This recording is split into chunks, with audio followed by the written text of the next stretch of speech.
Welcome back to Comic Book Nation, the only show that does it all for geek culture and the official podcast of comicbook.com. I'm your host, Kofi Outlaw. With me is the Comic Book Nation crew, Matthew Aguilar and Janelle Wheeler. What up? Hi, hi. What up? And today we will be, once again, truly doing it all for geek culture. We got a lot to talk about, a lot that's happened in this week. So just to give you a preview, we will be doing a review of A Quiet Place Day 1. We're going to talk about what just went down on the Acolyte with the Master reveal. We got to talk about what just happened on The Boys and House of the Dragons. Suicide Squad Isekai is now here, the Suicide Squad anime. And we have some thoughts, so we're going to share those with you. And the trailer for Batman Caped Crusader dropped, plus both DC, Warner Brothers, and Marvel have some new strategic things we got to talk about. This is Comic Book Nation. Let's get into it. All right, I'm up first. One real quick. We're going to do a review of A Quiet Place Day 1. So, if you guys don't know, A Quiet Place is the horror movie that was started by John Krasinski of The Office. He wrote and directed the first one, and it became a breakout hit. A Quiet Place is about Quiet Place Part 1 and Part 2 are about the Abbott family, which is Krasinski and his real life wife, Emily Blunt, and them trying to keep their family together and protect their children and newborn child, later on in the midst of this alien invasion with these sound-based monsters, which are called Death Angels, is their little nickname in the franchise universe. And it was a pretty tight, COVID aside from the interruption, but it was a pretty tight 2-part story from Part 1 to Part 2. And Part 2 really expanded the scope of the universe to suggest, what had happened in that first initial day of invasion in small town, wherever, I forget where they are, maybe Pennsylvania. And then what had happened to others and where people were. And we got to see more as opposed to the first film, which was just the family on their farm trying to hold down their place as this baby was born. So Day 1 is, of course, a complete expansion of the franchise, which is following new characters in the setting of New York City on the first day of this invasion. Here's what I'll say. I did the review for comicbook.com, and I gave this, I think I landed on 2.5, but I would have gone anywhere from 2.5 to 3 out of 5 stars for this. I think that Day 1 kind of proves what they're doing with A Quiet Place, and it's less kind of this connected story that you saw in Part 1 and Part 2, and more like this almost anthology kind of approach they're taking, where the premise of the monsters, the invasions, not making a sound, but telling all kinds of different stories within that framework. So this is the first attempt at that, and it is very much its own story about its own set of characters. And I'll say the positives are Lupita Nyong'o and Joseph Quinn from Stranger Things are excellent in this as the two leads. They have the acting that they're doing. It's a deeply dramatic kind of performance. It's obviously this kind of allegory for 9/11 and, that whole experience and all the horror and the grief and the confusion, but also people coming together in unexpected ways, unlikely friendships that are forged, things like that. Here's the problem. Like, much of this movie, like the other movies, is silent. It's a lot of silent action. And I think this movie exposes that kind of premise and interaction is less interesting to watch when you take away the family dynamic. There's a huge part of A Quiet Place, I think, that you find out in this works because it's families communicating with each other silently. There's a lot of family drama that played out in that first one, especially that's quiet. That's just parents and kids looking at each other or making expressions and gestures that was universal, right? That everybody could relate to, because those bonds and that intimacy of people you love is being able to do that, being able to kind of look at each other, communicate. Your spouse, your siblings look across a room and kind of say stuff to each other with your eyes and do all that. That's kind of what the movie plays on. It's a little weirder to kind of get it when you're in somewhere like New York with strangers. This whole concept stretches believability for me. I don't know if it's because I lived in New York or whatever, but like, I know the culture is, yes, people often do. Everybody has a weird New York story where a train broke down. There was the blackout, 9/11, some other weird catastrophe of the day in the city, and you made friends with these weird people you were stuck in, all that kind of stuff. But yeah, the watching these strangers who don't really have connections to each other kind of go through silent film style of forming a bond and doing all that is less interesting than the family thing because the stakes aren't there. I'm going to put out the mild spoiler that they didn't put out, but Lupita's playing a character who's terminally ill. She's in hospice care. That's what the whole premise of the film is. It's her going to the city for what might be one of her last days when this all happens. And so there's this kind of weirdly grim kind of thing to our protagonist where there is not really like a hopeful thing to this.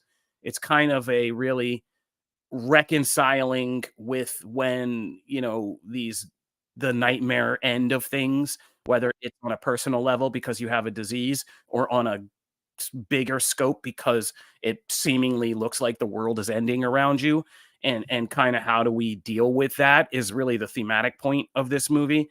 And how do we kind of retain our humanity and our life and our memories and the things we value? Like, does that go out the window? Is it more important than ever? Like all of that stuff. Right. Interesting. Yeah. And it's a kind of, as they go along, you begin to learn more about who Lupita is, what her life was about, what kind of thing she was before she became, this person who was just wasting away. And she used to live in New York. So it's kind of like a literal figurative trip down memory lane in the worst possible of circumstances. But like I said, it stretches believability a lot. Getting through New York City in the midst of carnage without making sounds is near impossible. Doing it with a cat seems very impossible. This movie's put together very strangely. It's by the guy who did Pig, that excellent Nicolas Cage film. But like, there's entire sequences where like the cat's the main character and we're following the cat and stuff like that. And I just didn't find it as interesting. And I didn't find the stakes as compelling because there's hard to find stakes in this by the nature of the story. So I will say the acting is very well done. If this had not been A Quiet Place and you told me it was, if you had just replaced monsters with like this story of a lady on her last days and it turns out to be 9/11, like that would have been just as powerful to me. I will say that the monsters and seeing the Death Angels in mass, while it takes away the mystique of them, because the other films it was so good because you barely see them. They just, except for those kind of encounters at the end where they kill them, like they just come out of nowhere, snatch your ass, and you're gone. Like, and that's kind of the freaky thing. But seeing them move all together and just how much it feels like an earthquake or a bomb going off when a herd of them are just rushing by, that stuff is freaky. And there are a couple of good sequences that are pretty freaky. But I don't think A Quiet Place is as just a concept you can just spread out over anything and everything. I think you really do have to have that dynamic that makes the silent interactions feel worthwhile. I think you need the kind of scarcity of monsters and the uncertainty of when they might come to really keep you on edge. As opposed to this film where it's like, you make a single sound, you're dead. Like that's pretty much what the movie tells you, right from the outset. Like any single sound, there's so many of them around right now, you're dead. So it kind of takes away that mystique. But it's just okay. But shout out to Lupita Nyong'o and Joseph Quinn, and shout out to Frodo the cat. Her name is Sam. It took me a long time. I was writing the review before I realized that her and the cat are Sam and Frodo, and they're going on this little journey. And I see what. So it's pretty interesting. Weirdly, I think this is one that you and Anissa would like, Matt. I think you might dig this. I mean, it has like a little kind of personal story. It's there's a whole father angle to it. So you like this kind of stuff, but it does sound interesting. But I kind of agree with you that it is definitely a choice to make like your central figure, like in going into this situation where like a bunch of tension, right, and stakes kind of hinges on surviving. Someone who's kind of approaching it from that way, like being. Is it terminal? Is it like terminally Yeah. ill? Oh, Like no, they're no, no. okay. She's like literally on her last days. That's Okay. why there's a whole thing about Interesting. the whole premise is that like she was promised they get to go on a field trip to the day to the city when this happens. And she was promised by her nurse, played by Alex Wolff from Hereditary, that she would get a slice of pizza. And so this becomes obviously it's a deflection, but she just knows that, this is it for her. And like the world's crumbling and all she wants to do is kind of revisit this thing that's tied to her childhood and growing up in the city and Oh and man. kind of doing that. Yeah, and she has nowhere else, like there's no point for her to run because like where is she running to? She's cut off from her meds, like in hospice care and like all that. So it's just a ticking clock for her. So yeah, it's a weird choice. It makes for a weird movie, but Lupita Nyong'o, like I said, she's in a whole other movie of drama that's really good, doing a silent film where you're this character experiencing all these crazy emotions and stuff, and how to do that is good. And her and Joseph Quinn make like almost, it's not a love story, it's like a friendship story, but it is really cute and profound how they begin to bond over quiet things and what kind of partnership they form and stuff like that. And he's really good in it, but like again, he's a thin character. He's a law student from the UK who just happened to be stuck here and has nobody. His family's all overseas, and it's kind of a thin, weird character. But that's it. I would say you could wait for this one on streaming. I'd be honest with you. I think, yeah, you could definitely wait for this one on streaming. Shout out to Brywood in the comics. I'm trying to see that horizon. You guys don't know, but I have like this weird Western streak, and I don't know why. I've never understood why. I think it's because I had a very old caretaker when I was growing up whose house I used to always come to after school and stuff. And she used to just sit there and watch all TV. It's how I got in this job, really. She was the one who just kind of put me when I would watch with her, from the, General Hospitals to the classic King Kong movies to, everything in between, and Westerns. So I think that might be why I kind of do that. But yeah, Kevin Costner Western, whether it's on the water, it's about mail delivery, or it's this classic sense, like I'm in there. So yeah, that's our weird random thing of the day. All right, let's get to something with the group. I'm tired of running my mouth. Guys, we did Acolyte Aftermath. Was a big success this week. If you are not checking out our Acolyte Aftermath show, we go live after every Acolyte episode every week. And of course, this one was the big one. This one was episode 5, Night, where, we're past where all our press screeners took us. And this was the big episode where we got to see the Master in action, and some big reveals, some new questions, and some big theories. So watch our immediate reaction. It's me and Jamie Lovett, our Star Wars expert. We literally went live as soon as possible after that episode came out and gave you guys our raw thoughts and reactions. Shout out to us for getting Cortosis armor. We were one of the first to call out what the Master was using to disrupt those lightsabers. That's some Star Wars deep digging. That was also shout out to producer Peter. He's the one who fed me that. I forgot to thank him on the live stream, but he was ready with those deep dive Star Wars facts. And thanks to Jamie for coming on. But I want to hear what you guys, my regular co-hosts. Now we've had a few days to process. We've had a few days to process a lot of thirst over this new character that's out there on the internet, and learn a few more facts, like an official name, which is the Stranger. I don't know why you call that official name. It's just another strange alias, but here we are. So Janelle and Matt, where are you guys with this episode and with the Acolyte in general after this episode? Well, I am obsessed with this. I loved this episode. Was spectacular. I actually watched it twice. It was nonstop. Wow. Yeah, nonstop action. Um they're not afraid to kill people on the show and Yeah. have some major R.I.P. losses. Obviously, they made that clear. Yeah, I mean, they made that clear in episode 1 that they're just really down to kill off people. But I honestly, like, I am so intrigued by these sisters, by their storyline. This villain, first of all, that's like my favorite helmet I've ever seen. Also, Yeah, it's bad. It's awesome. Matt is living his best life. Yes, Matt is living. totally, Matt. I love It is a really cool helmet, though. It's such a cool helmet. And even when he loses the helmet, he's still freaky. Like, he scares me. He seems extremely powerful, and he's also kind of hot. Red Saber's just hit different. He is vicious. He was so beautifully choreographed. Like, these fights were really stunning.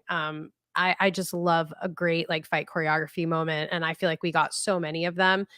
I really don't understand the hate for this show, because I just feel like it's kind of hitting all of it. Like, it has horror elements with the bugs for me. It has the action and the combat for me.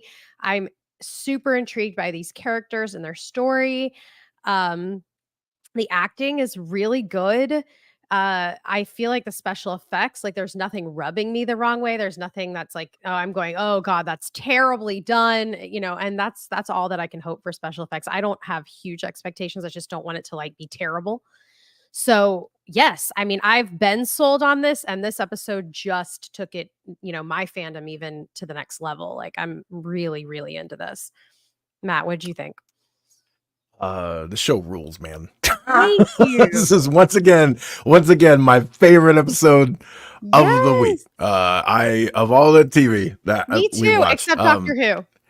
Shout out. Oh, okay, yes, okay. So which is also very good. Yes, I just, man, the show, and I mean, we had this whole talk and conversation, and I feel like also revelation, like how unknowledgeable I am about GOT last week, right? But like this, just the action, the fact that we don't just it's one thing for them to like we talk about this a lot with like the MCU or some other things where it's like, oh, okay, well, we're gonna have a death, but we're gonna have it be like an inconsequential character that was like off to the side, Eric over here in the corner that like had 2 lines. No, we take out two key people here, and like one that like hurt my soul a little bit, and so like the fact that how well executed it is, the action scenes kicked, like those were great. The soul stranger battle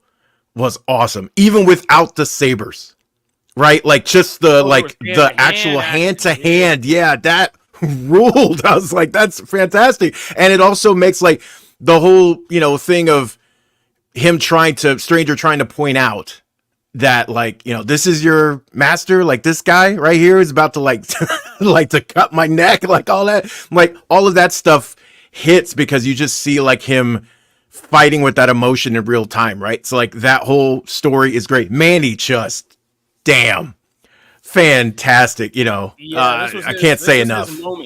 Leslie Headland specifically said she wrote this role because she knew it would work with him, and she was going to have to rewrite it if he didn't do it. But we're going to get into a little bit more spoilery territory. We'll keep the deaths out of it, but we're going to talk about the main thing, because that was a theory we've been pitching here since the beginning. That who was under that mask, and it was what we thought it was. But like you said, and Janelle said, it's when the mask comes off and we're done playing mystery games that the episode for me really started to cook. Like really started to cook, because out of the mask he was even better, like in even more scary. And seeing the transformation, why we had to do that goofy beginning, and I called it from episode 2 when I saw him kind of get scary on Osha in that minute, or dodging May at the end when she's trying to cut him and stuff. I was like, oh yeah, there's layers to this guy. But yeah, when the mask comes off and you see what a psychopath he really is, it's every time, from his physical appearance and like how buff and crazy he is, to just what you see him do stunt wise and kind of combat wise, you're scared every time he's on the screen. And they keep reinforcing that fear because he takes down Jamie Lovett's, fairly pointed out that this job, they kind of red herring us, because all the characters that are dying really never had arcs. They were just kind of personalities that bounced off of. But that's what you need sometimes when you're going to be killing off people, right? You need them to have enough personality to be there and get a little fandom, but not so much that we're going into their backstories and investing too much time. So it still affects us just enough when they get taken out. But everybody was saying, I thought Leslie Headland was like more hardcore than this. Like, well, here you go. Like, some of the most brutal deaths in Star Wars ever go down in here. I mean, let's just count my favorite, violent moments here. We get people like this guy's headbutting people's lightsabers and smacking them and then wiping them out because he's shorting them out. Crazy gift that's already living on in legend on Twitter. We get somebody getting stabbed through the chest, then for another person force pulled The kebab style, killed off. One of the greatest I've ever seen. That was awesome. We've seen pulling a dagger from the hilt and 3-piecing somebody so fast through the abdomen that I didn't even know what happened for a second. I was like, wait, no, what? And then being like, oh my God. And then, hand-to-hand combat, brutal. Break somebody's arm, spin them around, knock out their knees, and snap the neck. And then force push the corpse into the bushes, which is just a level of extra disrespect that is just frightening. So, this was all good. This was also the most... Leslie Headland has a theater background, and this was very much a teleplay in a lot of ways. Mm-hmm. The way the action is staged in the forest and just the 3 pieces and the moving pieces and different fights and things. But it was every week because we're in peak Geek TV right now. So there's Hot D, The Boys, and this. And every week, my favorite episode seems like it shifts and changes. But Acolyte definitely won this week. That was a really great solid half hour of TV.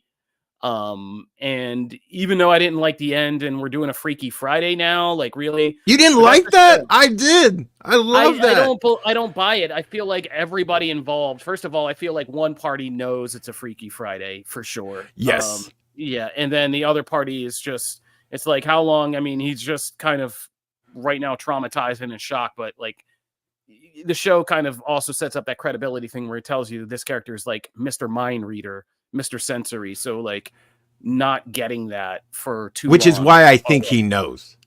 I think at some think point we see that he knows. And I think he's just pulling it along to like see where that goes because he's the only character that's been fighting for that character this entire show. So I feel like if he doesn't know, I will be kind of annoyed and be like, what are you talking about? There's no way he doesn't know. Vague. We could say Salome. That's all we got to say is Salome. Okay, cool. And how crazy is it that like House of the Dragon did the same thing? Oh, yeah. Oh, I didn't. Ooh, see, this is why we got you. I didn't even know. Yeah, we had 2 Freaky Squad Friday swappies like in 1 week. Or Parent Traps. Those are Parent Traps. I'm sorry. I said Freaky Friday. That is incorrect. Yeah, Freaky Friday is Freaky. Oh my God, I cannot talk. Oh, I got to go change my recap. I wrote Freaky Friday. Oh man, I'm gonna lose all my credibility. And I got when we have our kids watching the 90s or the 2000s Parent Trap right now. Oh great. Man. All right. Well, Acolyte's cooking. I still think it's not over though. I hope it's not. I still think that there's going to be more to this story beyond just this one master. But let's talk theory because there was an interesting one that got dropped that well, first of all, let me just say it's crazy that this show got so much better when you put Khmer fully into it. It's insane. It's like night. Oh, I almost made a joke, night and day, but it's almost like night and day how much better. And it reminds you that like Star Wars is part of that generation of content that is very much villain driven.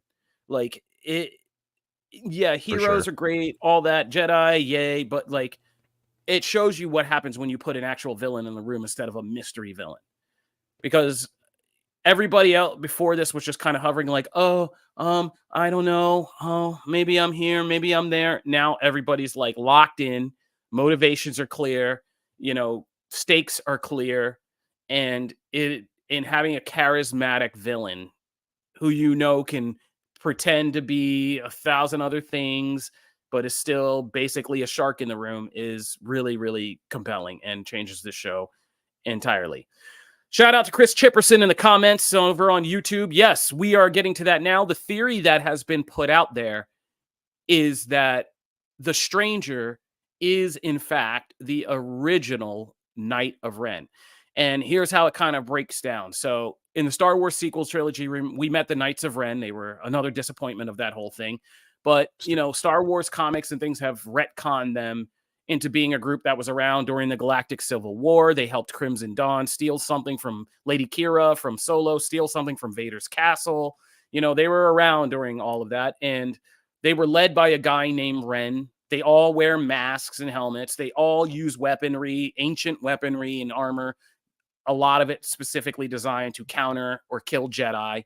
And they're dark side users. They're not Sith, but their whole thing is just doing whatever they want to do with their dark side power, unencumbered by anybody of these other religions and things like that. They're not interested in it. They're warriors, and they live by the blade, the lightsaber. The red lightsaber is kind of like their holy cross. They fight for their whole thing is exercising their power, taking what they want and living basically like pirates.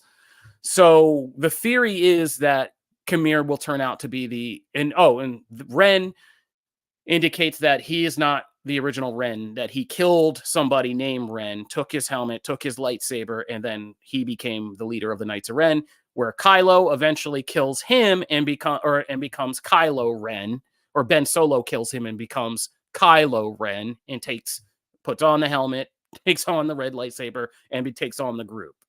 So it's now being theorized that, we're going to retcon this, that the Knights of Ren have been around and there's a Ren at all times until somebody comes along, kills him, takes the helmet, takes the sword, and, becomes the new Ren. And that this began with Khmer, and what we're seeing is kind of the origins of the Knights of Ren. So what do you think about that? Mind explosion. You just blew my mind. I didn't even know any of that. But like, Kylo's one of my favorites, and any kind of tie to that is so cool. And the reason we're tying this in is Chris Chipperson pointed out that they play Kylo Ren's theme at the end of the episode in a scene. What? Dude, yeah. I missed all of that. Wow.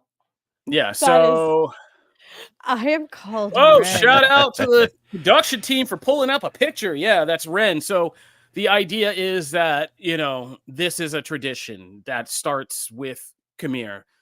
You grab a helmet, you grab a red lightsaber, and you're looking for followers, and you're kind of doing what you want with your dark side power. If they tie that in, that would be so, like, what a great slam dunk on that. Dude, unexpected to like retcon that in, essentially. But oh my god, that would rule.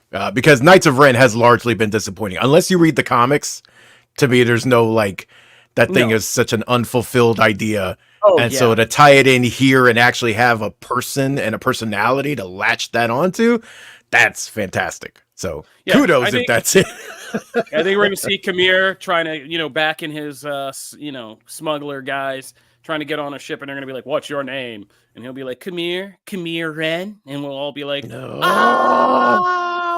Oh, God. Yeah, so that's the theory. But Acolyte cooking, loving it. Had a great time. Still have some questions, but still liking the series. And I hope there's an actual Sith Lord at work here behind all this, even if they don't get found out.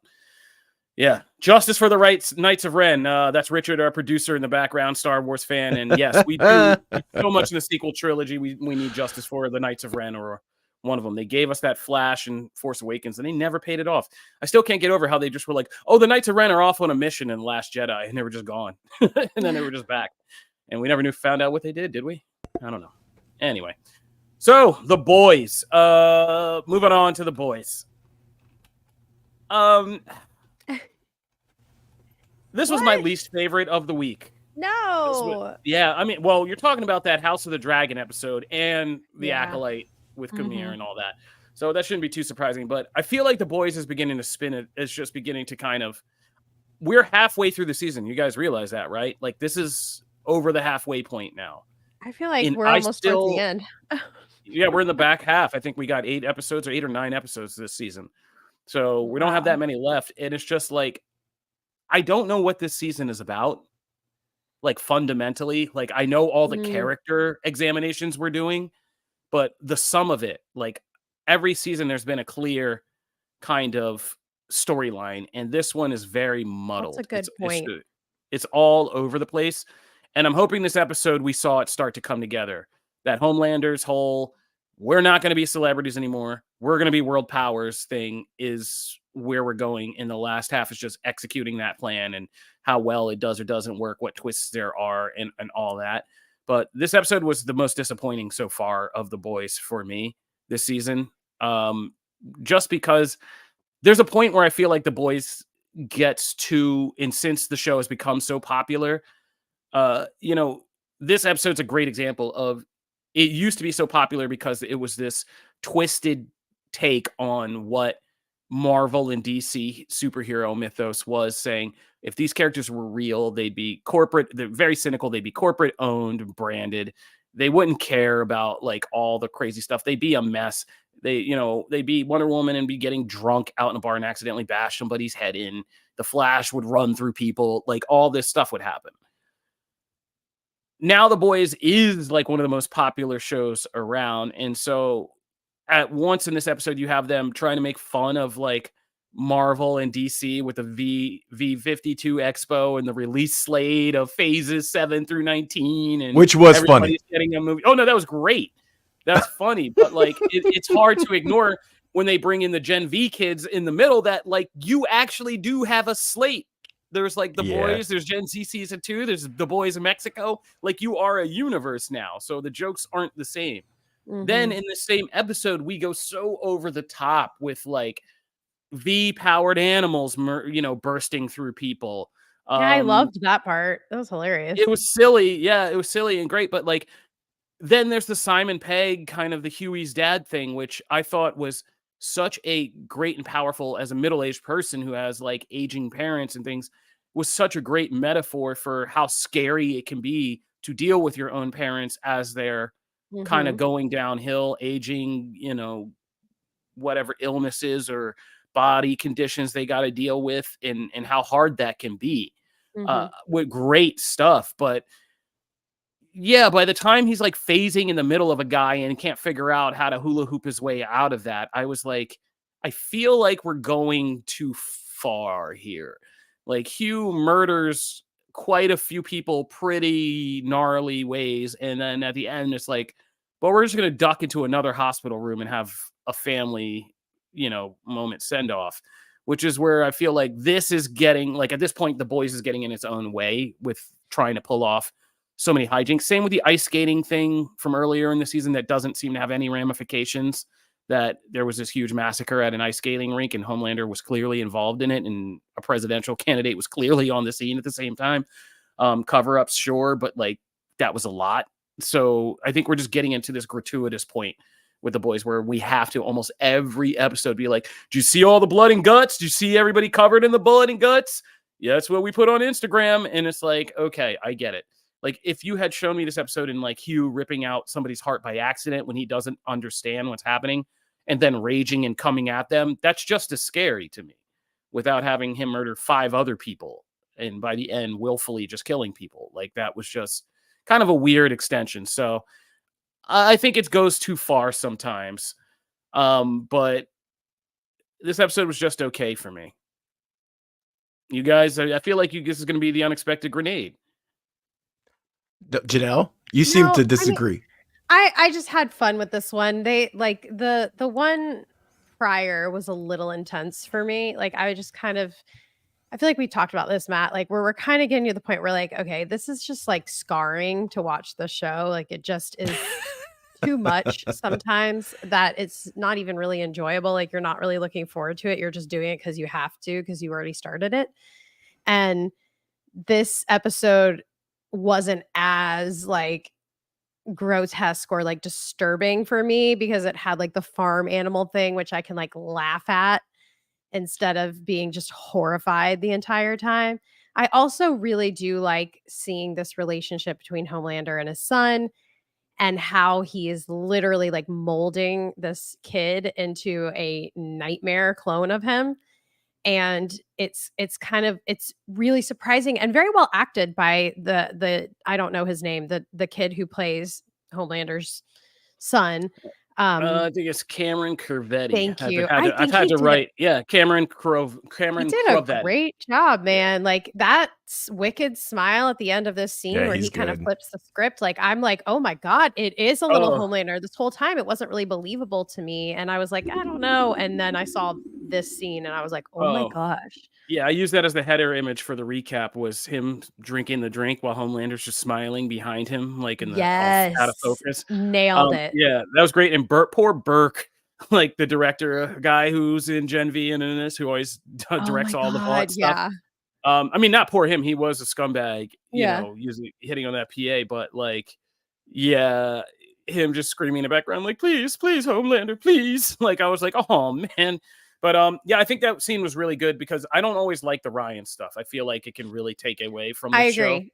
Hmm. But this is what I like. I like what they're doing this season with Butcher and the My Two Dads thing, and which one do you let in to mold you the most, and how Butcher and Homelander are both trying to but still scheming in their kind of psychotic ways to accomplish this goal.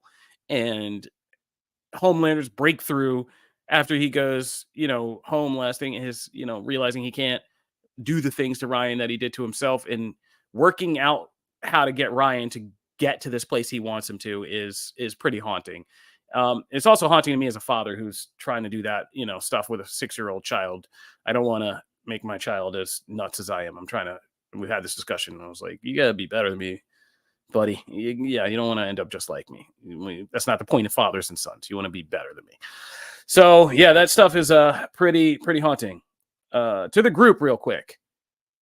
We're all like, I picked up on it this episode, but we all think that we're getting fight clubbed in this, right? Like Jeffrey Dean Morgan's not real, is he?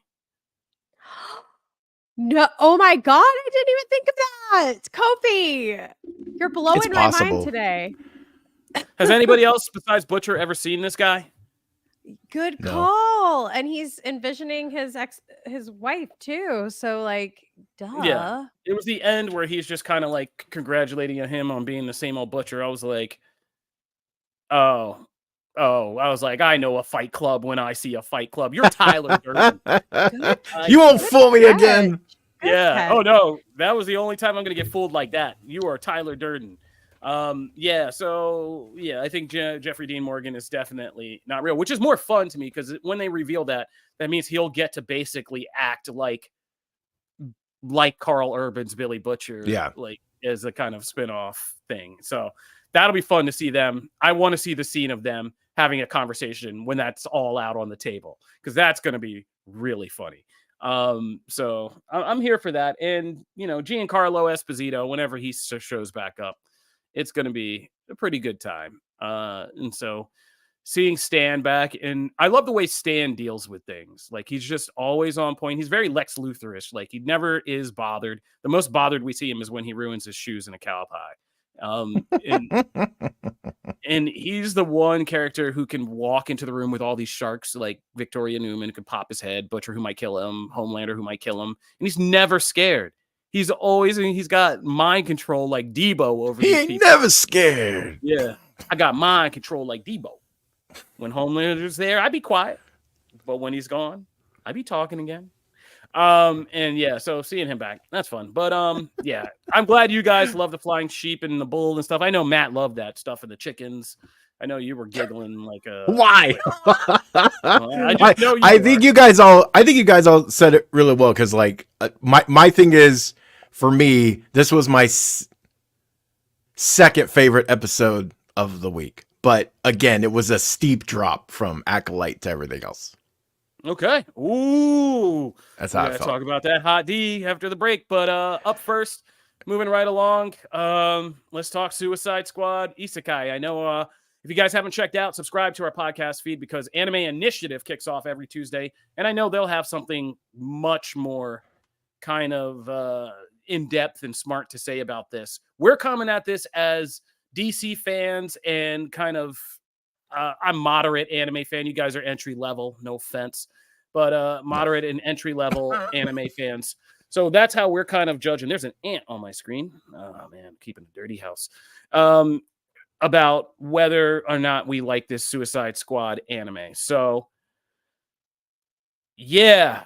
I kind of dug the first episode. I liked it because it's kind of a putting together the crew episode and dropping the Suicide Squad characters into this crazy premise of a isekai anime, which is basically traveling to some fantasy world. And I dug all that. I'm finding it a lot harder to get through episode 2. Once we're in this other world and there's other characters in all of this, like I find it a lot less compelling. Um, and here's the thing. I think it's not anime enough to be like as quirky, weird, edgy, or hardcore sometimes that anime needs to be. And it's not DC enough for it to really satisfy fans of that franchise who are not steeped in anime, because this will probably turn them off in a lot of ways. So I think it's another thing, kind of like the Suicide Squad game, where you're landing in the middle of too many things where there's not enough of a Venn diagram kind of overlap.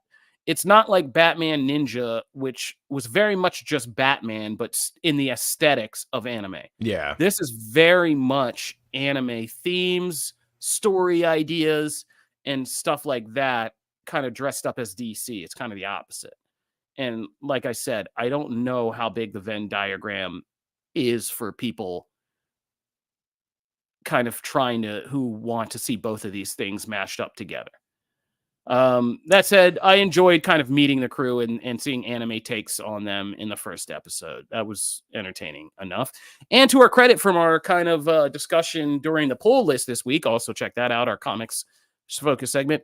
I liked seeing kind of classical Amanda Waller kind of doing stuff. But yeah, I don't know if I'm going to make it through. I'm going to try to make it through. The subtitles thing is rough because I'm usually... Oh, so you didn't watch all 3 then? No, I'm in 2. Oh, okay. Oh, okay. Whoa, wait a minute. Why, what was that? What the hell was that? I'm from Philly. Like, you got a problem? What's going on? No. I'm saying that I really want to know what you think. Because, so, like, for me, I made it through all 3. I don't know if I'll be... there's more coming, right? I don't know if I'm going back. So the fact that you're gonna keep going is like, oh, okay, cool. I will be very intrigued to see like if 3 changes your mind, or if it's just like, for me, it kind of like put the like nail in the coffin. I don't want to watch more of this. Like, it's just so boring. Like nothing happens. Like this show is just. You brought up the like our discussion before, right, about like Absolute Power and Amanda Waller and stuff. She's fine in this. I dig her. There's not much of her in it, to be fair.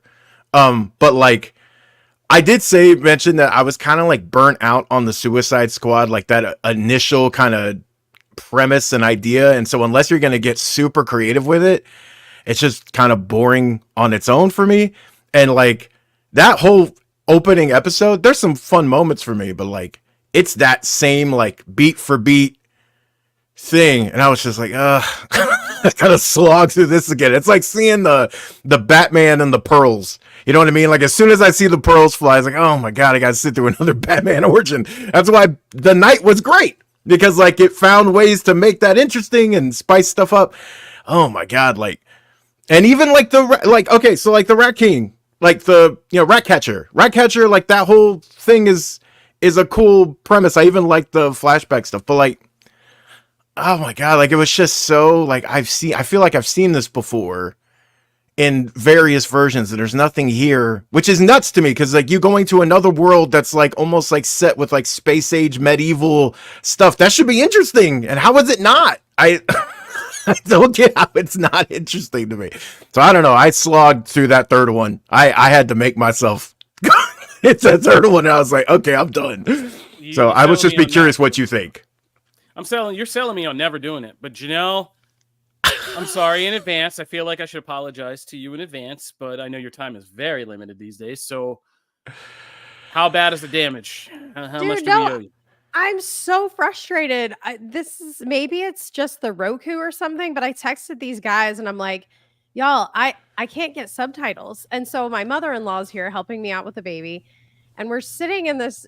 I sat there for like 5 minutes trying to get the subtitles to work on the Max app on a Roku device, and it just would not take. So I watched I'd say 10 minutes of it just in Japanese, not knowing what's going on because it's so pretty. Because it's so pretty. And I just wanted to see Harley, and I wanted to see the Joker. He's hot. And I was just really interested. I was very interested in this just based on the look of the whole thing. I feel like for someone like me who's not really into anime, who doesn't love animated stuff anyways, starting off with these characters that I'm super familiar with, that I really enjoy and I like, makes sense. So I feel like I will love this when I do try to watch it. But it's really hard for me to weigh in because I don't know if it was the app. I'd updated everything. It would not work. I don't know if I caught it right when it dropped and things were wonky at the moment. And then they sorted it out later on in the day. But straight up, my captions would not work. It was all in Japanese and I couldn't do anything. It was Japanese, right? Yeah. Well, it was so frustrating. Well, I'll be interested to hear what you say when you do go back and watch this. To the comments in the live show, yes, this is streaming on Max. This is most DC stuff. It's streaming on Max. Not all. We got something that's not streaming on Max coming up in the latter part of the show. That's true. But Suicide Squad Isekai is out there, and Robert Garcia our longtime fan Robert Garcia seems to like it. You guys should watch it. Let us know. Make a deal for yourself. I will say, it is crazy to me that Suicide Squad is up there with Blade as easy things you would think to make content out of that seem to be giving everybody trouble. Nothing with Suicide Squad has landed universally successfully. Right. It's crazy.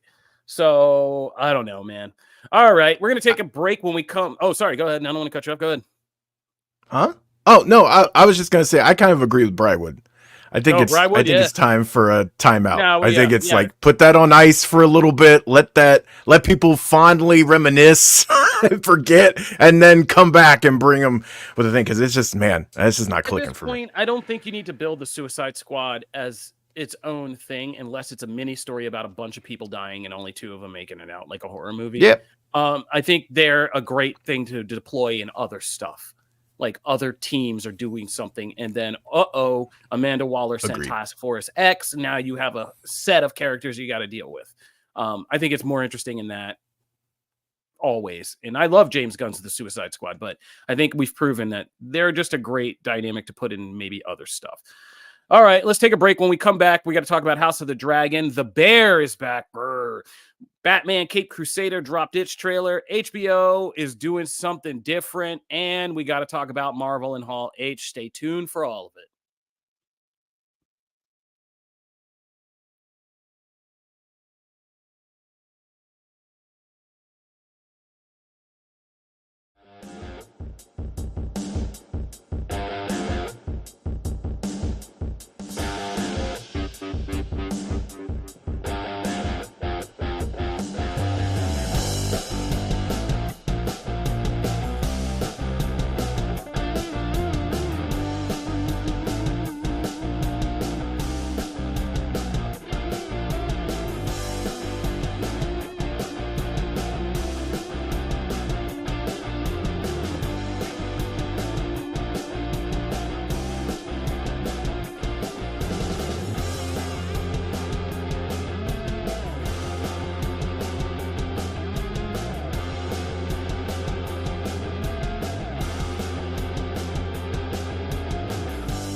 Welcome back to Comic Book Nation. I got to stop saying welcome back. The audio people don't have any idea that we took a break. Anyway, we took a break for the video people. Audio people, or maybe you did get a commercial right now. But anyway, we're back. Let's talk House of the Dragon. Let's talk it real quick because we also have House of the Dragon recap episodes every Monday. So I'm just going to throw it to you guys. I put my thoughts out there real with me and Connor Casey. I thought this was another stunning episode after the premiere. Clearly the theme, I like that every episode feels like it's both part of a story, but also bottled to be a complete thematic narrative.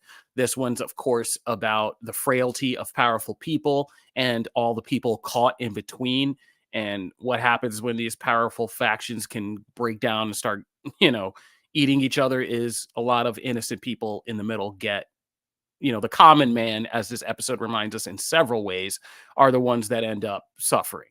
Yeah, fantastically done, and culminating with a thrilling fight that's also a thrilling metaphor about where this all leads to, literally kind of brother on brother civil war.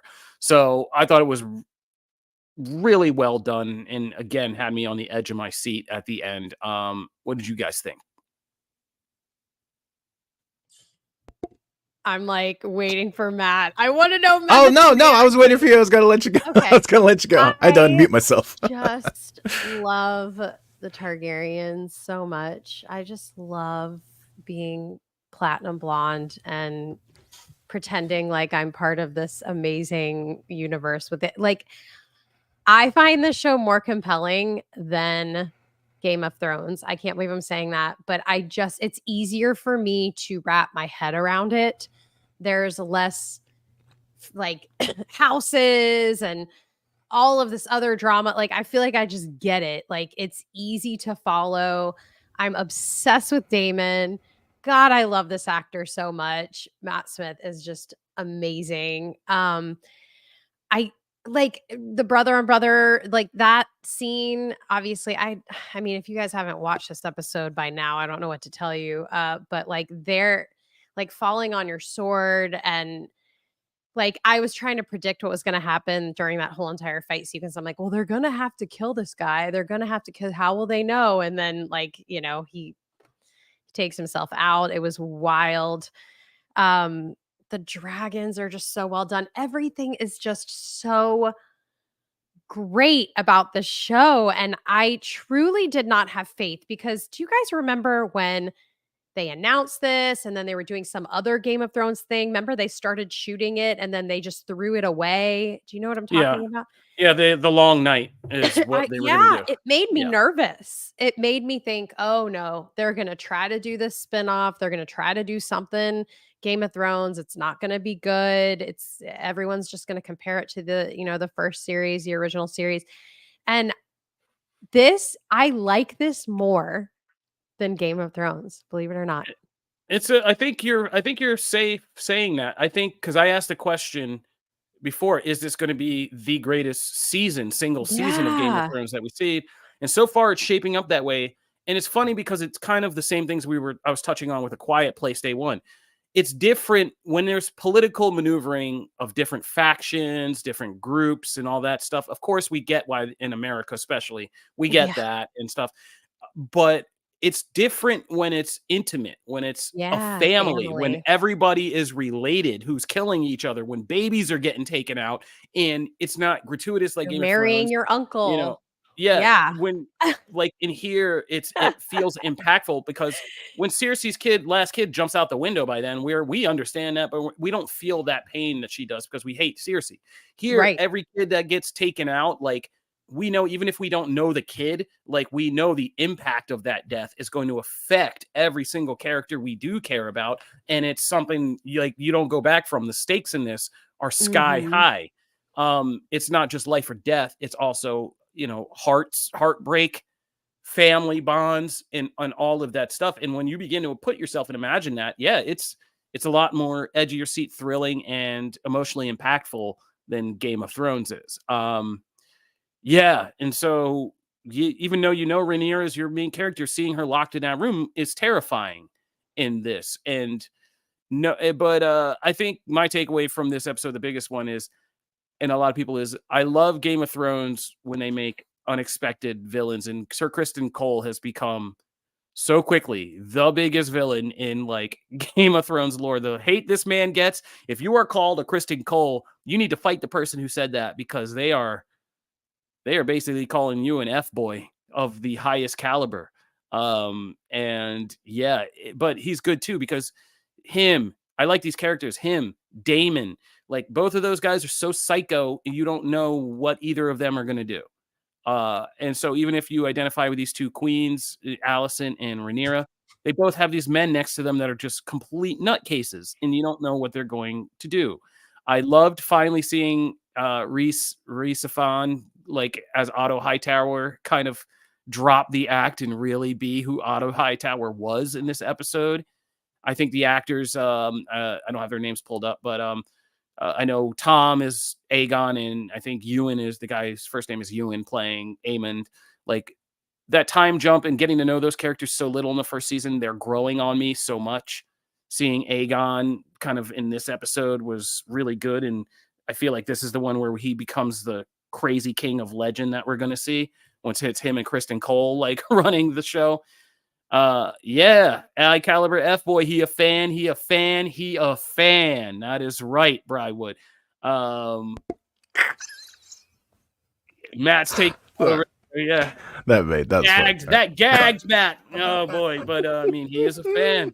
But this show is working on so many levels in the tracking of the characters, these family relations from when they're young to when we're adults. And bringing that all into it is a factor we didn't have in Game of Thrones. We didn't see that all those past things, right? Here we fully, and I understand the investment of season 1 now. Like we understand that some of this stuff goes back to childhood stuff, right? Like Rhaenyra, Kristen Cole, Allison, and all those feelings. Like all of that is wrapped up in childhood stuff that really sowed the seeds for this later on in life. And that's some real family-ish right there, because that is what happens. And that's a good segue into the bear next, because the bear does this very well too. But yeah, it's operating on a level that is above Game of Thrones for sure. It also helps that we have like writers doing this, and we're not beholden to like the messiness of George R.R. Martin's half-finished story. I think Ryan Condal stepping up as sole showrunner and getting Miguel Sapochnik out of there is the guy who did those last seasons of Game of Thrones. I think he's a talented director, Miguel, but I think we can now see what happens when you put it in the hand of like a single showrunner. It's really tight. So I can't say enough. All I can say is be there for our House of the Dragon reactions on Mondays, because they're a lot of fun. Am I the only one who saw The Bear? Yeah, Yes. I don't like that show. Oh, I know. Yeah, it's not. I watch it vicariously through Anissa. I just never could get into it. I couldn't. I watched like the first 2 episodes, season 1. I just couldn't get into it. My mom keeps saying you got to keep going, but I'm like, if it doesn't get me at the first 2 episodes, it's just not really my jam. I get it. I know. I just kind of get into it. Listen. It's like about a chef and stuff. I just watch real cooking shows. Yo, every now and again, I try to throw in a little Oscar Nation, a little Emmy Nation into this Geek Fest. I try. Do you guys? But you see what I'm working with here? Superheroes and dragons and space stuff. The chefs who make your food are superheroes. This is what this show will teach you. Oh man. Oh man, I try. The people that cook your food are superheroes. They are. That's an all-time quote. Okay. Comment. Yes, that's true. All right. Okay. Well, I won't belabor it. I will say that I think the Bear season premiere. I just watched it. I just got into it this morning, but I think the season 3 premiere might have been my favorite episode of the week. It is crazy how good it is. It's basically like watching a Darren Aronofsky movie, except it's the Bear. It's non-linear, it's calm, and it's one of the greatest ways of dealing with a cliffhanger I've ever seen. And so well done. The music, the Chicago, the New York of it all, like the restaurant stuff, very well done season premiere. So good. And yes, Lord Rexus, your friend, you are right. The soundtrack for episode 1, because it's very silent. It's a lot of not talking and a lot of music and footage and montages, and so well done. Like The Bear is such a great show. I can't stress it enough. Maybe this isn't the platform for talking about it. No, I'll try it again. You got to watch it, cousin. Yeah, I mean, for it. Yeah, it's It's really well done, and that first episode was good. The non-linear, because at first it was disorienting. I was like, wait, what is happening? But getting kind of some key pieces of Carmi's backstory leading up to this major event that kind of defined season 1, and seeing how that plays out into the ramifications of how season 2 ended, and then to kind of bring it all together at the very end with saying all these memories, all these emotions, all these things he's going through are tied to like 6 different dishes he's making that have significance to all these memories. It's TV on another level, man. Yeah, Janelle, the Christmas episode in season 2 may give you PTSD because it's almost too effing real about family and dysfunction and family gatherings, and has a bunch of guest stars, and it's nuts. And I still feel anxiety after watching it. Like, it was way too real to the worst moments of my family experience. So yeah, you got to watch The Bear. But since it's just me, I'll say shout out to all my bear heads out there. Hit me up on Twitter. I'll always talk Emmy Nation with you over here. But my co-hosts have very clear boundaries, and I will respect them. Matt, get us back in the pool, Matt. Get us back in the pool. Okay, so we actually talked about this a little bit last week. Batman Cape Crusader had kind of started teasing some big footage, and then we also got like a bunch of interviews and stuff. But now we got the first trailer for Amazon's new, I feel like it's safe to say, kind of spiritual successor to Batman the Animated Series. And boy, you actually put something in the layout here that I actually want to echo, because it had no business going this hard, and I kind of agree. Like, this was a fantastic trailer. I mean, it just sets the tone. It's got that kind of noir, gritty feel to the city, kind of like what you want Gotham to have. It's actually got the Batman design we really see kind of in action, and you can really tell like the vintage Batman like aesthetic, like even like we're talking like even further back than the animated series went, right? It's got almost like a very classic suit with just a few modern elements to it, but like it looks fantastic in action. We get a look at like some of the villains who'll be facing. Two-Face seems menacing, a little respect to Penguin. Like, there's so much to get from this trailer, but I think most importantly, I gotta say, I didn't expect Hamish to just knock this out of the park like this. Like, I knew he was going to be great in the role, but like my word, like for me to not, it's so hard. Kevin Conroy has made such a, iconic stamp on that character and that voice that, anytime it's not him, you're going to it's going to trigger something in your brain. And so this did, like, you obviously know, it's like, oh, it's not Conroy, but like there was no like, oh, I wish he would have been in that role. Like, Hamish does such a great job of immediately kind of making this his Batman, but it feels authentic. That's fantastic. Like, what a trailer. I cannot wait for this. This looks fantastic. You want to hear a couple things that are wild? Yeah. I'm sitting here, and as Matt was talking, I realized I never watched this trailer. Oh my God. I thought about it all week, but I never watched it. But I just watched it now, and it is excellent. Looks great. Yeah. And that thing in the rundown with it had no business going so hard again was I tried to test you guys to see if you had what your memories are like. That was actually what I wrote about the Penguin last week, and I just left in the same bullet point. I didn't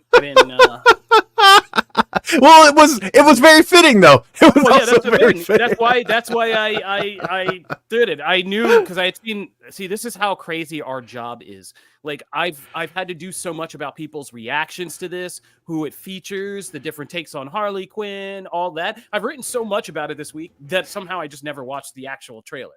I wrote a ton about it, but didn't actually watch the thing. So that's the nature of our jobs, if you've ever wondered. But yeah, no, I'm a kid who grew up.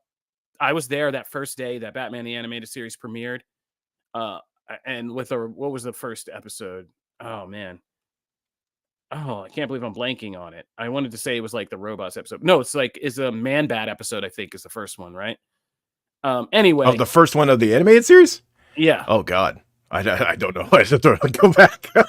Somebody quick Google. I'm pretty sure it's a Man-Bat episode. But yeah, and then after that, I was there every single day. I rushed home off the bus from school because I think it came on at like 4:00, 4:30 my time. I got off the bus at like 3:20, and I had a long walk. you kids who grow up today, you all are soft. I had to walk like at least about a quarter mile or more home because I lived on a college campus and they could only drop me off at the gate. And so I had to walk across the entire camp, basically down the camp, like across the fields, the campus to my house. And yeah, I'd be booking it to get home, throw down my bag, and be in front of the TV watching Batman the Animated Series every day live. So yeah, this looks like it's going to live up as a successor. And I've tried the other Batman animated series over the years. I'm not going to throw shade on them. I'm sure every generation loves theirs, but I'm looking at this one like, yeah, this is the thing for me. So I loved I'm the excited. okay, so by the way, it is the second episode on Leather Wings is Man Bat. First one is Cat in the Claw. Part 1 was a Catwoman centered episode. But crazy, man, I forgot that Heart of Ice, which is like an all-timer, was the third episode. Yes. Like, geez. Dude, that first season is pretty tight. Like, we get that, the 2-part Clayface episode, the 2-part Two-Face episode. Those two-parters were the 2-part robot replacement episode. Like, that, like, it went so hard in season 1. What is that? Was that Night of the Ninja we got? Like, man, it is dense. You can't tell. Yeah, Feet of Clay. Yeah. Yeah, it's Heart of Ice yeah, Be a Clown, greatest. Appointment in Crime Alley, so many good ones. Oh, The Clock King. That's like one of my all-time favorites. Oh, yeah, Clock King. Heart of Ice is one of the all-time greatest comic book anything stories like ever. So good. Completely redid Mr. Freeze for everybody. But anyway, I'm so psyched for this. And to answer one question, it's on Prime Video. This is not on Max. It's on Prime Video because Amazon is quietly probing you nerds through your Alexas and they're basically gathering a cornucopia of all the stuff you love best into one place. So they bought like live action Spider-Man TV shows and Marvel stuff. They bought some DC stuff that they're making, and they're basically taking license. I mean, the thing they're doing is like, sell us this thing, let us do our own creative approach to it, and you don't have to touch it, and it doesn't have to be part of your universe at all. And they're like, all right, whatever, sold. Thank you for the crazy amount of Amazon money you just dumped on us. And that way Amazon's making quietly kind of a Netflix, a hub of bunch of licensed material that you can watch, right? So you can watch The Boys, then you can watch some DC, then you can watch some Marvel, then you can watch some sci-fi and all this other stuff. So they're not doing a bad job. I mean, all this stuff is hitting for the most part. So yeah, this is going to be on Amazon Prime. And it's like, I think of the first of several DC projects that I think they scooped up. And so keep an eye on that. Because it's crazy that Amazon paid for this and Max and Warner Brothers never did. Like, right? What? That's such an like this Batman. I get it if it's, look, I mean, I love my, C and D list DC characters, right? But if this was a, Detective Chimp, I will adore, right? But I get it when you pass that off because you're like, is that a surefire hit? I don't know. Batman? Like, I don't know how you just.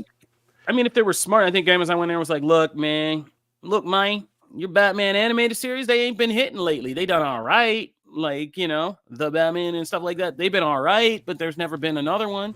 Why don't you just let us take a stab at it? And probably like, yeah, we got Harley Quinn. We got other stuff. Like, go ahead. Yeah, I mean, psych, we got a plan. We're going to do the thing you should have done, but we're actually going to do it. So there you go. And it looks fantastic. I'm so hyped for this. This looks so good. Yeah. I'm so hyped too. It's gonna be a good August. August can be such a trash month for content, and it looks like we're gonna be doing all right. We got this. There's like a horror movie coming out. There's a bunch of stuff coming out in August that I think is gonna be good this year. Anyway, my brain's mush. Let's keep going. It's me real quick. So as we're coming down the end of the show, we got the headline that I thought was really interesting this week, which is that Warner Brothers is taking a different approach with HBO and Max. So, when the streaming wars happened during the pandemic, Max and HBO went all in. They were putting out this big thing that they were going to get all these famous IPs, throw them exclusively on Max, force us to go there to watch it as a way of coercing us all towards the streaming platform. It's going to be Harry Potter, a bunch of DC content. And basically the rule was anything they spun out of a previous Warner Brothers IP was going to go on Max, and that's what Max was going to be. Max was going to be the destination for all your favorite Warner Brothers IPs, while HBO would be the kind of prestige channel launching all the new kind of prestige series and things they want to try out. Well, no more. Hot D has put a stop to that. Hot D showed everybody that, yeah, the way to go is to synchronize all these big IPs and don't forget about your traditional, because broadcast TV didn't die in the pandemic like everybody thought. And HBO is still a honored thing. It's just fallen off in the last few years. I don't have to go to HBO every Sunday like I used to. It used to be automatic. Sunday night, 8 o'clock, 9 o'clock, I'm in front of my TV for whatever the hell HBO is doing. We've lost that. HBO wants to get that back. So now they're switching it up. They're going to take all these big IPs and they're going to put it on Max, yes, but they're also going to air them on HBO as well to keep that kind of appointment TV going. I think this is very smart. We've seen wins, the biggest wins we've seen have been when they're doing this with these big IPs, especially the Geek ones. Like, Geeks aren't all on streaming. So like Watchmen aired on HBO. It became a big thing. And then it was on streaming, and I don't even think streaming was as tight back then, but it aired on HBO. It got people buzzing. People missed it, but then people heard so much of the buzz, they went on streaming and they streamed it. A lot of people streamed Watchmen. I've met more people that have streamed Watchmen as a block after it was done airing and things like that, and it continued to get all this acclaim. Same thing is going to be true. So what we got coming now is they're going to be obviously the Game of Thrones stuff. It's starting next year, 2025. Obviously, the Game of Thrones stuff is airs and streams, but Lanterns, Matt's big thing, Lanterns is not going to be an HBO Max thing. So DC's Lanterns series will be airing on HBO as well as streaming on Max. The Harry Potter, the reboot of Harry Potter, the TV series version, will air on HBO and stream on Max. And Welcome to Derry, the It prequel, will also air on HBO and as well as streaming on Max. I think this is a very smart move. And Casey Bloys, who's head of Max and HBO programming, like, I think he is smart to do this. Like, the traditional HBO was the one who had nailed that perfect kind of hybrid of big TV airings and ratings, then directing people into streaming afterwards, and second day streaming bounces and boosts and all that. Yeah, it's a way to go. It instantly, and that's the power of HBO's brand. HBO never made that much money, but the branding power is invaluable. You tell me Lanterns is airing on HBO, that already gives it more credibility with me than if you just tell me it's streaming on Max. Same thing with Welcome to Derry, and same thing with this Harry Potter series. It means you have enough confidence in this to put it out on, the traditionally biggest stage and see and go for those TV ratings and that appointment TV buzz. So I'm all for it.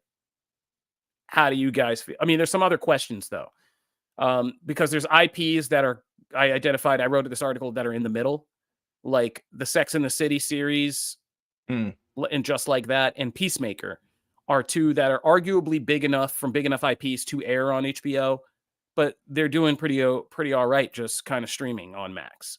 So yeah, I don't know what they're going to do with that stuff. But I also know that there are going to still be Max exclusives, like Hacks, which has become a kind of dark horse power Hacks. show. Yeah. What is the show about Magic Johnson? What show is that? God, why can't I? It's on I love Lakers. that Oh my show. God. But I gotta look it up. Hold on. It just ended. So. It's like Dynasty something. Yeah, that Winning Time. Winning Time. You. Yeah, that was great. Like, what so was things the like that. One? I love the Julia, the cooking one. Oh, yeah. That one is so good. I mean, they have a lot of great shows, really. Yeah, so they're going to still be Max originals. Yeah, but they'll be lower tier, like second tier. Those are all kind of more manageable budget things they're trying out. They're not blockbuster budget, blockbuster IP, which is what they're kind of flooding the zone with on HBO now. They're taking that blockbuster IP stuff and putting it out on HBO. So I think it's a good strategy because the big stuff will get people into Max, and hopefully when they're in there, they continue to press play on other stuff like Hacks. Yeah, poke around in there. God, there are some really good. I love. Well, that's what. That. as well. Yeah, well, I was gonna say like that's what Netflix does so well. Mhm. Netflix gets you into the ecosystem, and I don't know how many shows I've watched after another one finishes, and their algorithm and everything like puts 5 things in front of you. And I don't know how many times I've clicked on those, and I've discovered several things that I stay with, right? They're so good at that, at keeping you in the system. And that's something that most other streaming services don't do for me. Like, they don't have that same ability to like, hey, here's something else you might like, and I'll give it a shot. Netflix has that mastered, and they should do that. Yeah, they got the AI on us for years now. They know Netflix knows what you want more than you do. They're like, you're going to want to watch this. And you're like, get out of here. They're like, press play, Kofi. And I'm like, no. They're like, I'll press it for you.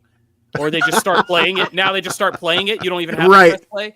It just kicks in. And then I'm like, oh, I'm in. And then I press play and it's like, yes, we already knew you were. They get me on that too all the time. Yeah, they autoplay that like 2 minutes and I'm done. Like, you're like, oh, yeah. Oh, Lord Rexus, you discovered Evil? Evil's my jam. It's on Paramount Plus, which may or may not be here tomorrow. Yeah. So, yeah, and Evil's my jam. But by the way, new season of The Mole out. New season of The Mole now out on Netflix. And that Perfect Mac engine was some bullish, but we won't get into and that barbecue challenge is coming. Season 3, baby. Woo! Yeah, we're eating, literally. All right, so yeah, Reality Show Nation is still going strong, even though Emmy Nation has faltered today. All right, let's close out the show. Janelle, let's do a little informal chat. We have a whole Marvel podcast over on the Phase Zero feed, but occasionally there's some things that I do want to dig into, and this was a big announcement because I realize it's coming up pretty fast, but in about 3 weeks, I'll be out at Comic-Con. You're going! Yeah, I got my pass in the mail yesterday. Yeah. Excited. You're out in the streets of SDCC. If you're in the streets of SDCC, chala at your boy, because we'll be out there. Podcast with us from there? Yeah. I think we're doing some weird hybrid podcast where it could be me, Brandon Davis, and Chris Killian coming together for some weird Avengers style, gosh, mega podcast amazing. For Comic-Con. The portal's open. Yeah, that's incredible. Oh, I love it. Well, here's Chris Killian saying "on your left," and so we think we're teaming up for some kind of crazy mega podcast recap of that. Everybody, that'll be all shows together. Daily Distraction, Phase Zero, and Comic Book Nation. We're all kind of putting in the same pool and doing a mega podcast from Comic-Con. I love that. Stay tuned for that. But the big thing, of course, news. is Marvel. Marvel's coming to Hall H. Yeah. Marvel's coming to Hall H. Obviously, this is going to look different than it did of years past when they had a ton of announcements and things like that. The whole multiverse thing was like our big, that was a big moment. I feel like it was our last like really big moment. How long has it been since they've been? Yeah, at Comic-Con. It's been a year or 2. 2 years? Yeah, I thought 2 it was years? 2. I don't know time anymore, guys. Don't mess with me. I know. COVID really messed me up time-wise. But yeah, they're coming back. I don't know exactly what to expect, and I feel like a lot of us are timid here. No, I did a whole multi-thousand-word breakdown of this. I spent about 4 hours doing this on Wednesday. Oh, heck yes. Okay, go I in. linked it. It's in there. It's in the rundown, so you can link to it. Okay. Of course, I read the one from Aaron and not you. Oh, Aaron! Shout out, Aaron's my boy. But I got. If you went in on this, let's get it. Oh, yeah. Okay, so first and foremost, Marvel usually does Saturday night at Hall H. We're talking about July 25th to the 28th this year's Comic-Con. Well, there's a little film that comes out on July 26th. And I can't imagine that that's coincidence, right? Yeah. So Deadpool and Wolverine will be at SDCC in some capacity.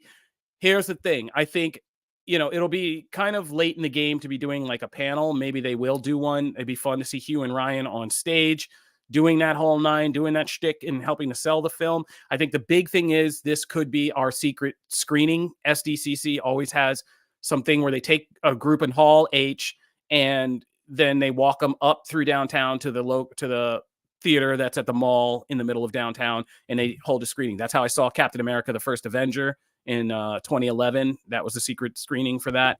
And they did Scott Pilgrim one year. So it's a Comic-Con tradition. Given the level of kind of fan appreciation Ryan Reynolds and Hugh Jackman have, I could easily see this being kind of like the culminating thing of Hall H being like, yeah, we're going out and watching Deadpool and Wolverine together. So that would be a really dope thing and a really dope event. Or even if they do it before the panel on Saturday and they do it like Friday night, I think we'll get a secret screening of that. As for Deadpool and Wolverine, since that movie will be out, presumably we will know a lot more about, you know, the end of the Fox X-Men universe and possibly what's coming with the X-Men reboot in the MCU. So I'm not counting X-Men out of being a major part of this. If they just give us the first plans for MCU X-Men, the first logo, any casting announcements, any kind of concept for what it's going to be, then that is a showstopper in and of itself. That's a massive headline that comes out of SDCC, like Marvel reveals plans for MCU X-Men. And since, like I said, the timing seems pretty convenient that Deadpool and Wolverine will have already been out for a day if this is on Saturday night, and the internet will be buzzing with whatever that movie reveals about the future of the X-Men franchise. So this feels like an easy media thing to hop right into. The obvious ones are going to be Captain America 4 and Thunderbolts. Both those movies are done filming. So those are just classic, easy. We're bringing you, the trailers will drop online as we debut them in Hall H. The Hall H crowd will get an extra sizzle reel or clips of scenes and cool stuff that happens that only they get to see. Then both of those casts should come out and do panels so that we can see them, because it's especially important for Thunderbolts to show that cast bantering, having fun on stage, doing their thing, because that's what that whole movie is. And I theorize they'll probably do something funny if Harrison Ford shows up, since he's in both movies. Like, that'd be a cool bit to do between those two panels, or something with him. Like, oh, I don't know where I'm going, or do I have to still be up here? Some funny thing, some bit. Because there's got to be a bit. You got to make headlines. The other big one, of course, is Fantastic Four. This will be like Fantastic Four's coming out party for MCU fans. The movie is not shooting yet. It's shooting later this year. But seeing the cast on, again, this is another movie where seeing the cast on stage together, seeing them banter, talk, do all that will be good. They have been so careful about marketing this. And so, like, concept art is just as valuable as gold here. If we see Fantastic Car, Baxter Building, anything that reveals more about what the story of this movie is, what kind of familiar Marvel things we could see in it, that's going to generate headlines for this movie already. Just concept art, costume art, photos of the cast in costume, things like that, early promotional materials. If they want to really bring down the show at SDCC, then, you know, director Matt Shackman and Kevin Feige also say, oh, you know, at the end, but we forgot one of our other cast members, and we bring out the person who will be playing Dr. Doom in the MCU. And you don't have to say anything. You don't have to tell them anything. You just bring the actor walking out. They say, hey, and that's the end of the panel, right? And then you're like, and then again, massive headlines from that. Other movie we also need a kind of wellness check on is Blade, as people have pointed out in the comments. Wellness check. I mean, like, let's be clear though. We didn't set it up. Yeah. This is the MCU's like prove to us to have faith again. Hall H. It has not been this important since I was there in 2010 and they rolled out that the Avengers cast the first time. And that's why they haven't had to do it. No, and it has never been more important than right now. This is crucial.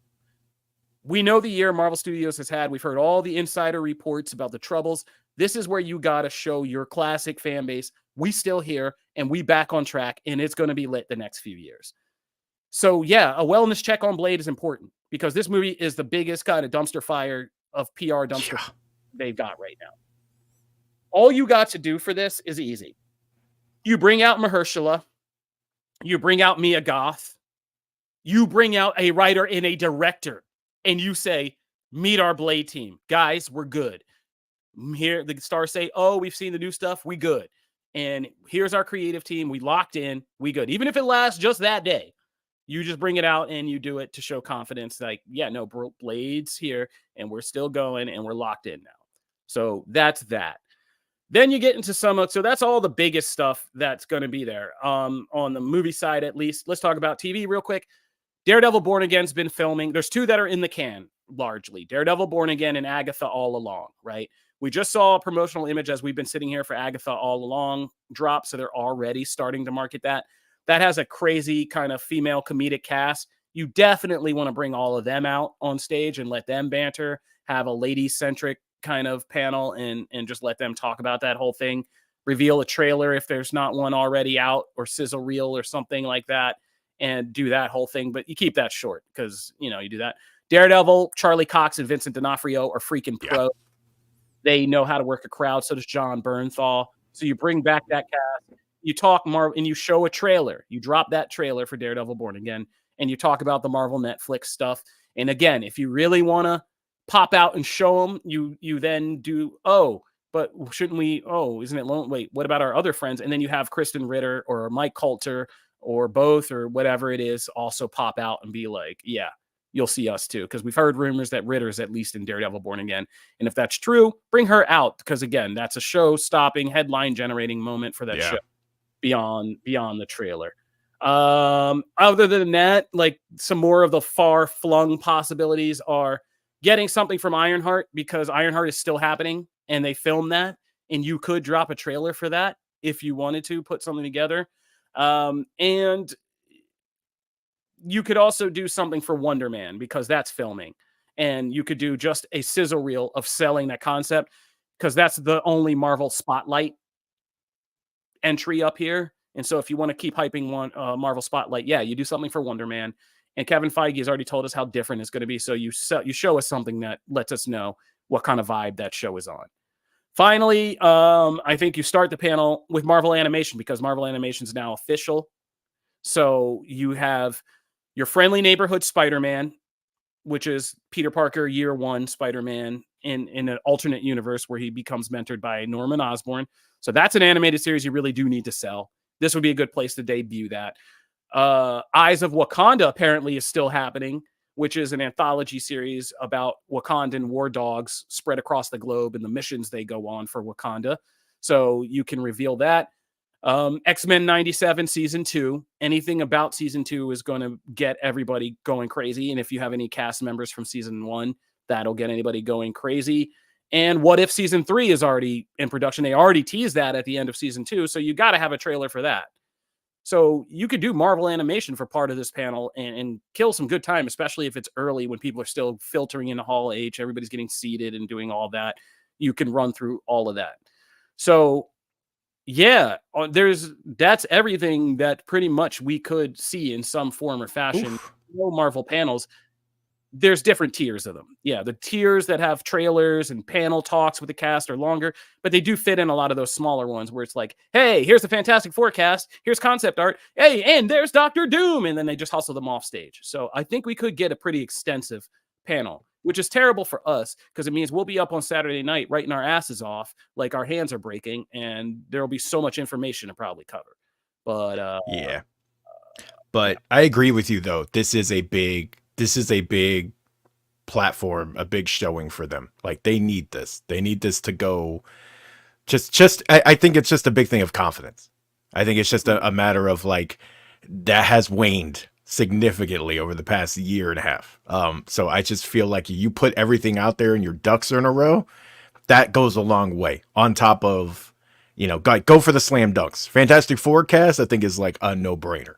Like you need to bring that group out there. I don't care if you don't show anything. It's like bring them out there. It's just like, hey, they're all together.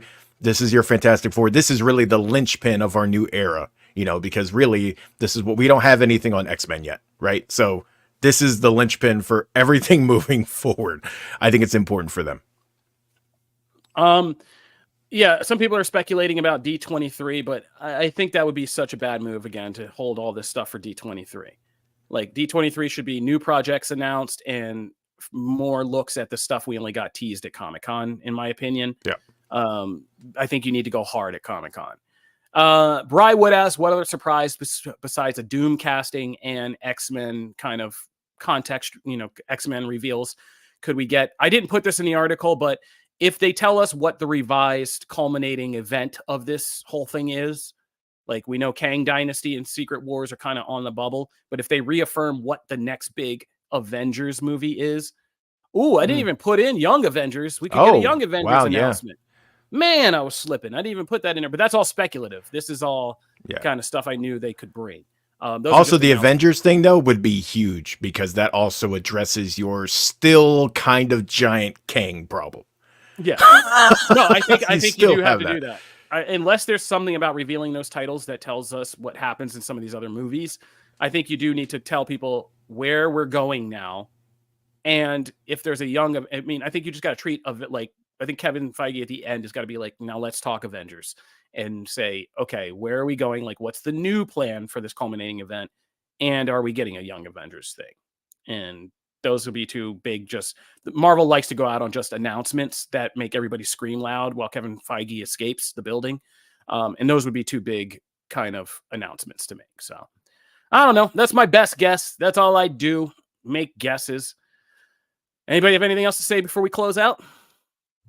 I saw a little comment in the chat asking about my thoughts on Doctor Who, so I'll just give them really quickly. Oh, yes. That needs to be Um, weekly. Every weekly they're asking about Well, this. it's over now. So we got this finale. I thought it was really good. I'm so sad about Ruby leaving the series. I'm actually like really confused and surprised that they got rid of her after one season as a companion. I just think that was a really stupid move.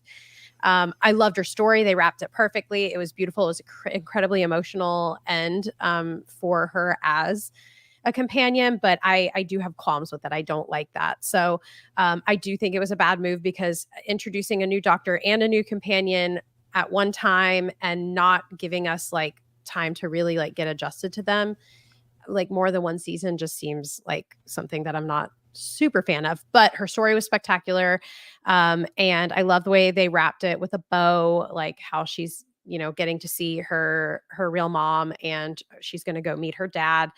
It felt emotional. It really felt impactful. This was an interesting take because we had like a god, like this whole season was weird because there was a lot of god mentions and like different types of villains that sometimes you get a little lost in the dust if you don't know these really old throwback episodes. Like if you didn't know this villain from the throwback episode, I understand if you were kind of just like, what? But I hope that the I guess the power of this villain really played out and you understood it even if you didn't know him from seasons past. Matt, did you get to watch this? Yeah, I thought Okay. I thought you said it like incredibly Perfect. perfectly. Like I loved how but I feel the exact same way as you do. I feel they wrapped it up so well.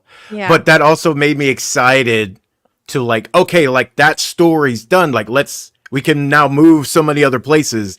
And for that to not I think we even talked about it when we broke down the premiere. I was like, oh my God, Ruby's she's amazing. Yeah. I'm so bummed. I like that is so, and I want to know more, right? Like I want to know if it was like, was that always the plan? Like halfway through, like when did they kind of know? Like I have lots of questions, but I'm supremely bummed because I thought this duo just works. And she brings such a unique energy to it, and I'm so bummed. But yeah, I thought they did a great job. They tackled a lot of, I think they balanced kind of the bigger concepts, like you were saying, really well, but they still made you care about the very kind of close story there, especially with Ruby, like all of her past and the family aspect of it, like everything about that. I just thought they nailed this. Like I feel like this is a great season for people who have been a little lapsed on Doctor Who to jump into. Agreed. They can jump into this season and get a full-fledged story that will maybe have them asking questions. Like me, I had questions along the way, right? And so you dive into the wikis and you dive to old episodes and stuff, but it never made me feel, whereas we talked about House of the Dragon, where like, I know I'm missing stuff. I feel it, and that was in the second episode too, but not as bad as the first episode. But like, I still know when I'm missing something. It just feels like I'm supposed to get something out of that I'm not. I didn't have that problem with this. But they tackle, like, they go deep with cuts and stuff, and they bring back concepts that are, great for longtime fans like yourself. So I thought they knocked this out of the park, but I leave with a bittersweet, feeling because it's like, oh, that sucks. So we're not going to get this again. Dang me for being a parent now, because I definitely teared up as well. Chris in the chat, I see you. Yeah, it's seeing her like meet her birth mother and going on to meet her father. It had me in my feels. But I will say this for anyone who is a casual fan of Doctor Who. They have a knack for finding beautiful chemistry between companions and doctors.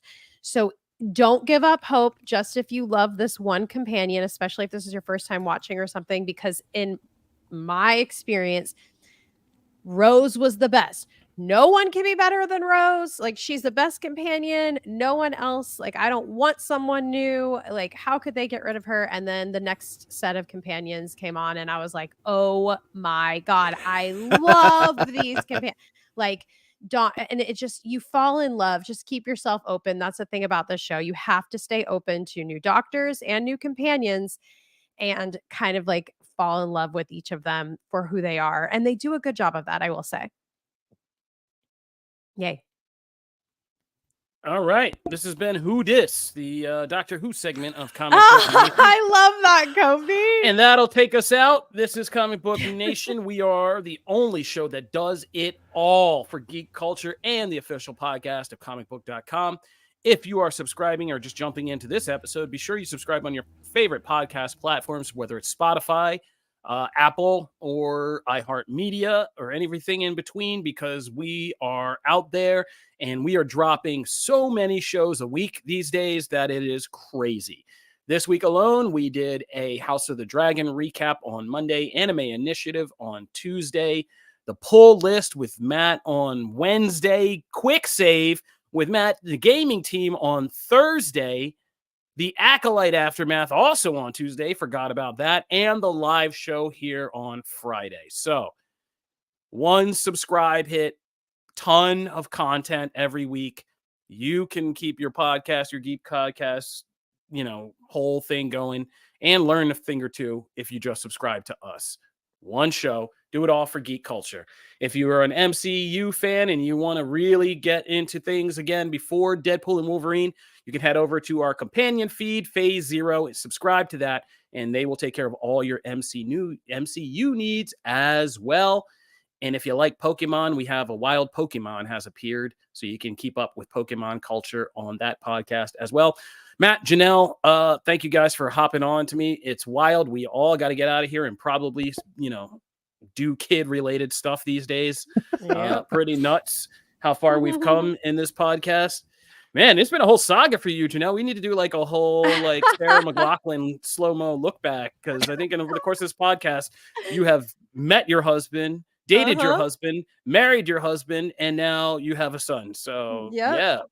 Comic Book Nation. Which, by the way, I'm mad that I already named him, because Ren is so awesome.